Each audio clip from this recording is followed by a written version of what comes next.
न चौरहार्यम न राजहार्यम न भ्रातृभाज्यम न च भारकारी व्यये कृते वर्धते एव नित्यम विद्या धनम सर्वधनम प्रधानम। न तो इसको चोर चुरा सकते हैं, न तो राजा इसको हरण कर सकते हैं। बंटवारा हो गया है, सारी संपत्ति बट गई है, लेकिन इसको कोई बांट भी नहीं सकता। न च भारकार, कोई भार भी हमारे ऊपर नहीं लदा हुआ है। और खास बात देखिए, व्यये कृते वर्धते एव नित्यम, इसको हम जितना ही खर्च करेंगे उतनी ही यह बढ़ती जाएगी। ऐसी कौन चीज है? विद्या धनम सर्वधनम प्रधानम, विद्या ज्ञान रूपी जो धन है, यह धन सारे धनों में, सारी संपत्तियों में सबसे श्रेष्ठ होता है। तो आइए जानते हैं ज्ञान गंगा के इस 3 पत्ती कार्यक्रम में कि सबसे बड़ा धन जो है क्या होता है। कहते हैं कि स्वदेशे पूज्यते राजा, विद्वान सर्वत्र पूज्यते। सर्वत्र मतलब सब जगह, चाहे जहां भी चला जाए। राजा की पूजा अपने देश में होती है, लेकिन जो विद्वान पुरुष होता है वह सब जगह पूजा जाता है। दुनिया का सबसे कठिन काम यदि कोई पूछे तो वो होता है ज्ञान प्राप्त करना। इससे बढ़कर कठिन काम इस धरती पर कोई नहीं है। इसीलिए लोग 100-100 मीटर ऊपर जाकर के मजदूरी का काम कर लेते हैं। बच्चा खेत में चला जाता है, पिता के साथ हाथ बटाता है, गायों को टहलाने चराने लिए चला जाता है, लेकिन पढ़ने के नाम से भयभीत होता है। क्यों? क्योंकि इसमें हमें अपना मस्तिष्क खर्च करना पड़ता है, मस्तिष्क को जो है उत्पीड़ित करना पड़ता है, उसमें हमें जगह बनाकर ज्ञान को स्थापित करना पड़ता है, लोड करना पड़ता है। इसीलिए यह काम बहुत कठिन होता है। सबसे कठिन काम है विद्या अर्जन करना। कहा गया है जो अर्जित करता है विद्या, तो उसके लक्षण क्या हैं? विद्यार्थी के क्या लक्षण हैं? हमारी सनातन संस्कृति में कहा गया है, काक चेष्टा वको ध्यानम श्वान निद्रा तथैव च अल्पाहारी ग्रह त्यागी विद्यार्थी पंच लक्षण। कौवे के समान सतर्कता, बको ध्यानम बगुले के समान ध्यान लगाना, काक चेष्टा बको ध्यानम श्वान निद्रा कुत्ते के समान निद्रा, और अल्पाहारी यानी इतना नहीं खा लिया है अब बैठे बैठा नहीं जा रहा है, तो कम मात्रा में भोजन करने वाला। ग्रह त्यागी यानी घर से दूर रहेंगे, ये भी विद्यार्थी का एक लक्षण है। विद्यार्थी पंच लक्षणम, ये 5 लक्षण विद्यार्थियों के होते हैं, क्योंकि उनको विद्या अर्जित करनी होती है। वास्तव में विद्या पढ़ना होता है। विद्याविहीन मनुष्य के रूप में तो रहता है, लेकिन होता तो वो पशु समान ही है। ऐशाम न विद्या न तपो न दानम ज्ञानम न शीलम न गुणो न धर्मः ते मृत्युलोके भूरि भार भूता मनुष्य रूपेण मृगाश्चरन्ति।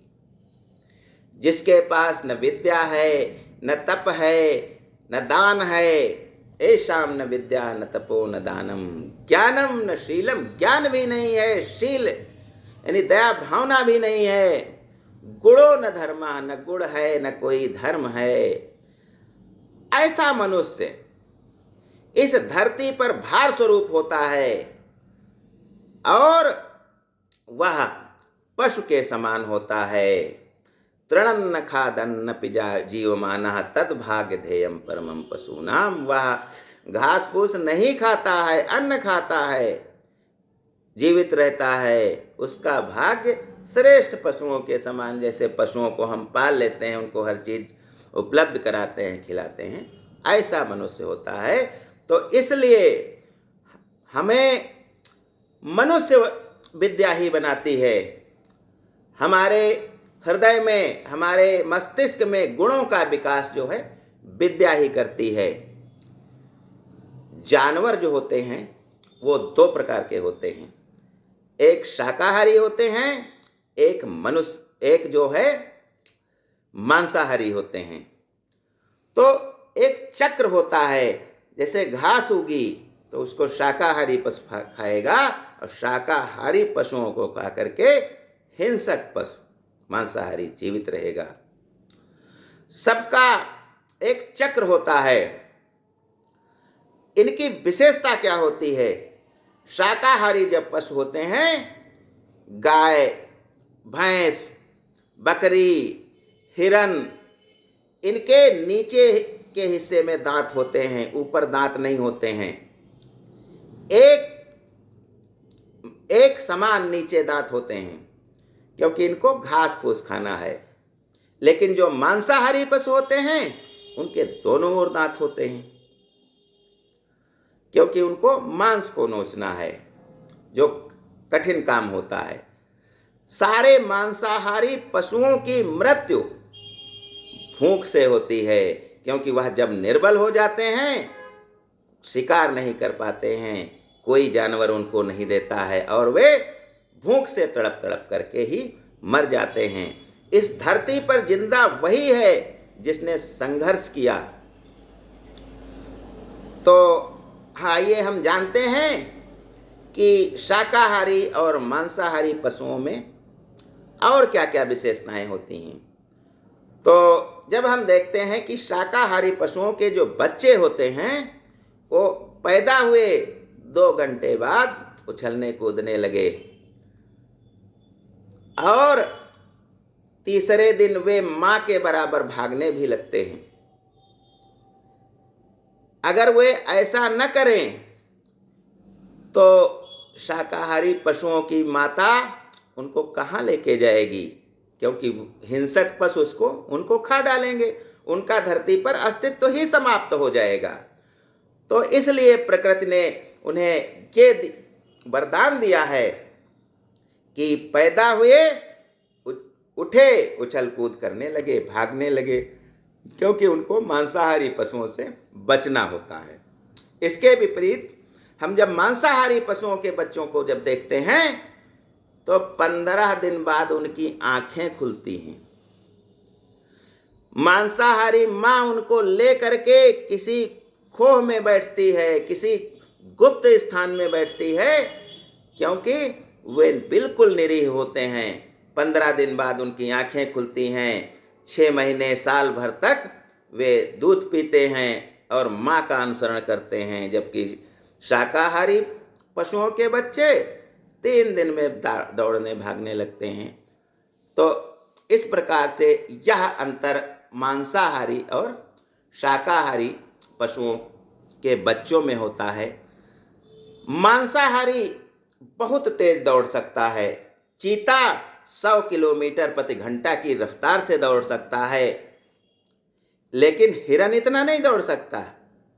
लेकिन जब ज्यादा दूर भागने की बात आती है तो हिरन या शाकाहारी हर पशु लगातार भागता रहेगा और मांसाहारी आग जैसे जली और बुझ गई, ऐसे थोड़ी ही देर में उसकी सांसें उखड़ जाएंगी और वह नहीं दौड़ पाएगा।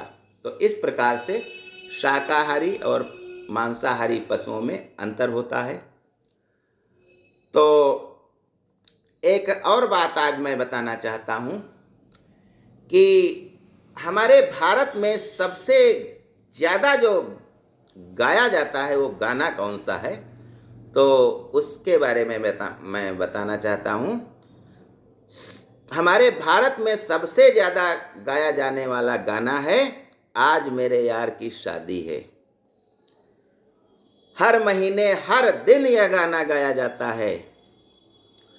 ऐसे ही सारे संसार में जो सबसे ज्यादा गाना गाया जाता है वह गाना है हैप्पी बर्थडे टू यू। तो ये गाने हुए। और आपको बताना चाहता हूं कि त्रिफला क्या होता है, कि इस संसार में हमारी धरती पर जो अमृत तुल्य है वह त्रिफला है। 3 फल होते हैं, हर्र, बहेड़ा और आंवला। इनके योग से सारा आयुर्वेद चमकता है। सब में हमारे स्वास्थ्य की दृष्टि से इनका अपने अपने हिसाब से प्रयोग किया जाता है। इसीलिए कहा गया है हर्र, बहेड़ा, आंवला घी शक्कर संग खाए और हाथी ला दे कांख में 4 कोस ले जाए। धन्यवाद। जय हिंद, जय भारत।